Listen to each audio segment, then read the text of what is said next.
All right, let's jump right in. Today, we're digging into a really fascinating and, frankly, fiery argument. It's all about energy, global economics, and a pretty serious charge of hypocrisy that's being aimed to the West from an Indian point of view. So, let's start with the powerful accusation at the very heart of this. The basic claim here is pretty simple. The US and the EU are pointing fingers at India for buying Russian energy. But they're doing the exact same thing themselves, and in some cases on an even bigger scale. So that's a pretty bold claim, right? A fiery charge of hypocrisy. Now, the argument laid out in our source material doesn't just leave it at that.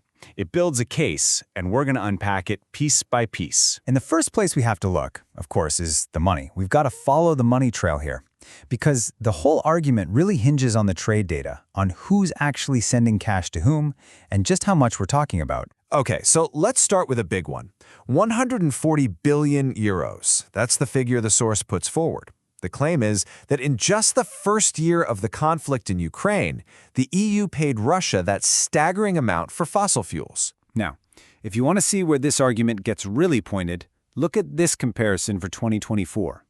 The data we're looking at here shows the EU paid out almost 22 billion euros for Russian fossil fuels. Compare that to the financial aid it sent to Ukraine, a little under 19 billion. So yeah, more money going to Russia for fuel than to Ukraine for aid. That's a powerful vision. So what about India in all this? Well, to put it into perspective, the source points out that in the first 6 months of the war, India's imports from Russia were around 6.6 billion euros. A significant number for sure, but a very different scale compared to what the EU was spending. And this table really just pulls that whole financial argument together in one spot. You've got the EU and the USA paying these massive sums, and at the same time, you see them criticizing India. Meanwhile, India's trade, which is still substantial, is framed very differently, as a necessary purchase of discounted oil to keep its economy running. Okay, so this naturally leads to the big question, right? If there's all this global pressure, why is India still buying this oil? And to answer that, the argument shifts gears, away from geopolitics and towards what's happening on the ground in India. The source argues that this is not about taking a political side in a global conflict. It's about something much more fundamental, economic survival. It's a choice, they say, driven by the needs of an enormous population. And you have to start with this number to get it. Over 1.5 billion people. When you're trying to support that many citizens, the argument goes, cheap, reliable energy isn't just a nice-to-have. It's absolutely essential. It's the lifeblood of the country. So this is what the source calls the national imperative. Think about it. Cheap energy helps keep a lid on food inflation. It lowers the cost of getting goods from one place to another. It literally keeps the lights on for businesses and homes in cities and villages.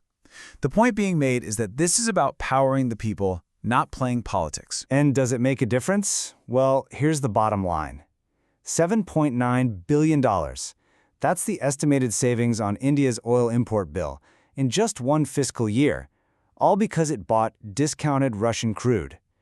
For a developing economy, that is a huge amount of money. Okay, so we've looked at the money and we've looked at the economic needs. Now the argument takes another turn, this time into the world of diplomacy.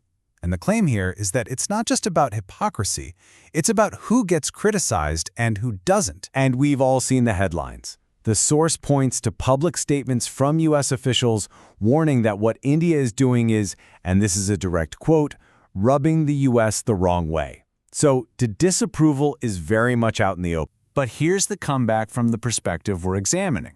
If the U.S. is being rubbed the wrong way, isn't this apparent double standard also rubbing India the wrong way? And this is where that diplomatic argument really comes into focus. On one side, you have India being publicly called out and warned about its oil purchases. But on the other side, the argument points to its neighbor, Pakistan, which it says continues to get economic bailouts and engage in strategic cooperation with the West, a relationship that seems pretty unchallenged. That contrast is central to the claim of a double standard. So, let's pull all these threads together. We've talked about the money, we've talked about national necessity, and we've talked about this diplomatic double standard. What does it all add up to? What's the final point being made here? It really boils down to these key points. First, that a clear double standard exists in energy trade.